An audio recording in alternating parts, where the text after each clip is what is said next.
தேர்தல் வந்ததுன்னா காசை கொடுத்து சாராயத்தை கொடுத்து ஓட்டு வாங்குறது தான் இவங்களோட வேலை. சந்தி சிரிக்குது. இப்போ தமிழ்நாட்டை பார்த்து மற்றவங்க எல்லாம் சிரிக்கிறாங்க. வெக்கக்கேடு. அதனால இதை மூடி மறைக்க அரசு பார்த்துட்டு இருக்காங்க. பார்த்தா கள்ளச்சாராயம் ஒரு கிராமத்தில் விற்கிறாங்க. எங்க விற்கிறாங்க? அங்க இருக்கிற கோர்ட் பக்கத்திலேயே காவல் நிலையம் பக்கத்தில் வித்திருக்கிறாங்க. ஆனா எஃப்ஐஆர்ல என்ன போட்டிருக்காங்க? சுடுகாட்டில் வித்திருக்கிறாங்க போட்டிருக்காங்க. அப்ப இதுவே மிஸ்லீடிங் தானே?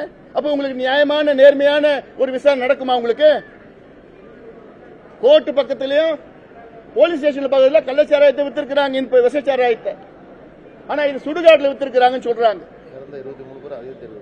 அந்த ஒரு தெருவில் குடிச்ச 23 பேர், இறந்த 23 பேர் அந்த தெருவை சார்ந்தவர். ஒரே தெருவில் இது 2-3 ஊர்ல குடிச்சிருக்கிறாங்க. இப்பதான் கொஞ்சம் கொஞ்சம் வந்துட்டு இருக்கிறாங்க. அதனால இது முதலமைச்சர் முழு பொறுப்பு ஏற்றுக்கணும். எங்களுடைய மருத்துவர் ஐயாவும் நேற்று சொல்லியிருக்காரு, முதலமைச்சர் பதவி விலகணும்னு சொல்லியிருக்கிறாரு. குறைந்தது இந்த 2 அமைச்சர்களை பதவி விலக்கணும். முத்துசாமி பொறுப்பு அமைச்சர், ஏவாவேலு இந்த மாவட்டத்தின் பொறுப்பு அமைச்சர். அந்த துறை அமைச்சர் முத்துசாமி, இந்த மாவட்டத்தின் பொறுப்பு அமைச்சர் ஏவாவேலு. ஏவாவேலு திருவண்ணாமலை மாவட்டத்தை சார்ந்தவர். இன்னைக்கு தமிழ்நாட்டிலே அதிக கஞ்சா விற்கிற மாவட்டம் எந்த மாவட்டம்? திருவண்ணாமலை மாவட்டம். அவருடைய சொந்த தொகுதி திருவண்ணாமலை நகரத்தில். சட்ட ஒழுங்கு, கொலை, கொள்ளை, கற்பழிப்பு அவ்வளவு நடக்குது திருவண்ணாமலை நகரத்தில். ஆனா அதை பத்தி கவலை இல்லை அவருக்கு. அவர் தானே பயங்கர நிர்வாகி. அதுக்கு 2 துறை, பிடபிள்யூடியும் ஹைவேஸும். வேற யாருக்கும் தகுதி இல்லைல்ல அவங்க அதுல அரசுல. இப்ப இது போன்ற அமைச்சர்களை வச்சுக்கிட்டு வணிகம் பண்ணிடுவாங்களா? வணிகர்கள், இவங்க வியாபாரிகள், இவங்க நிர்வாகிகள் எல்லாம் கிடையாது. இது போன்ற 2-3 வணிகர்கள் தான் முதலமைச்சர் சுத்தி இருக்கிறாங்க. அவங்களை வச்சுதான் முதலமைச்சர் நிர்வாகத்தை நடத்திட்டு இருக்கிறார். அப்படிதான் இப்படிதான் சம்பவங்கள் வரும். அதனால எங்களுக்கு வேண்டியது ஒன்று, சிபிஐ விசாரணை வேணும். 2, இந்த 2 அமைச்சர்களையும் பதவி விலக்கணும், பதவி நீக்கம் செய்யணும். அடுத்து இந்த மாவட்டத்தில் உள்ள முக்கிய ஆளுங்கட்சியை சார்ந்த அரசியல் புள்ளிகள், மாவட்ட செயலாளர்கள், சட்டமன்ற உறுப்பினர் மீது முழு விசாரணை நடத்தி அவர்கள் மீது கடுமையான நடவடிக்கை எடுக்கணும். யார் இவங்களுக்கு உடந்தை, யார் இவங்களுக்கு விடுதலை பண்ணிருக்கிறாங்க, கடந்த காலத்தில் யார் யார் காப்பாத்தி இருக்கிறாங்க, எல்லாமே வெளியில வரணும். அதில் அடுத்தது காவல்துறை அதிகாரிகள் மீது எஃப்ஐஆர் போடணும்.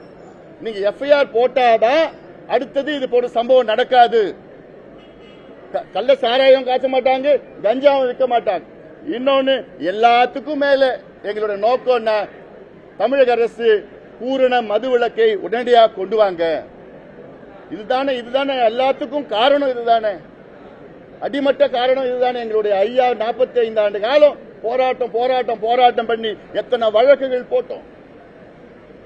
உச்சநீதிமன்றம் போயிட்டு தேசிய நெடுஞ்சாலை உள்ள கடைகளெல்லாம் மூடணும்னு சொல்லி இந்தியாவில் 90,000 மது கடைகளை மூடணும். தமிழ்நாட்டில் 3,322 கடைகளை மூடணும். இப்ப அதுவெல்லாம் திறந்து வச்சிருக்கிறார்.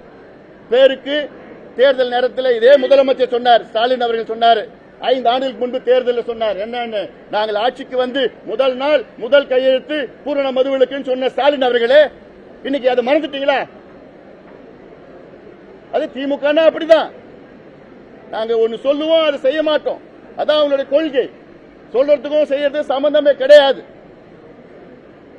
அதனால இது நிச்சயமாக பாட்டாளி மக்கள் கட்சி இது சம்பந்தமாக இன்னும் 1-2 நாட்களில் கடுமையான போராட்டத்தை நாங்கள் நடத்தியிருக்கின்றோம். அதை நாங்கள் அறிவிக்கிறோம். எங்க செய்ய போறோம், எங்க அறிவிக்க போறோம் நாங்க. ஏன்னா இது ஏதோ இந்த ஒரு சம்பவம் கிடையாது. தொடர்ச்சியான பிரச்சனை. இது தமிழ்நாட்டுடைய வாழ்வாதார பிரச்சனை, சமூக நீதி பிரச்சனை. இன்னைக்கு சமூக நீதி பத்தி பேசுறீங்க. சமூக நீதினா நீங்க மது விலக்கை அமல்படுத்துங்க. அதுதான் சமூக நீதியினுடைய முதல் பிரச்சனை. அதுதான் தீர்வு. எல்லாரையும் குடிகாரன் ஆக்கிக்கிட்டு, எல்லாரையும் ஏழை ஆக்கிக்கிட்டு, நீங்க மட்டும் உங்க இருக்கிற 2-3 வியாபாரிகளை வச்சுக்கிட்டு நிர்வாகம் பண்ணிட்டு இருக்கீங்க.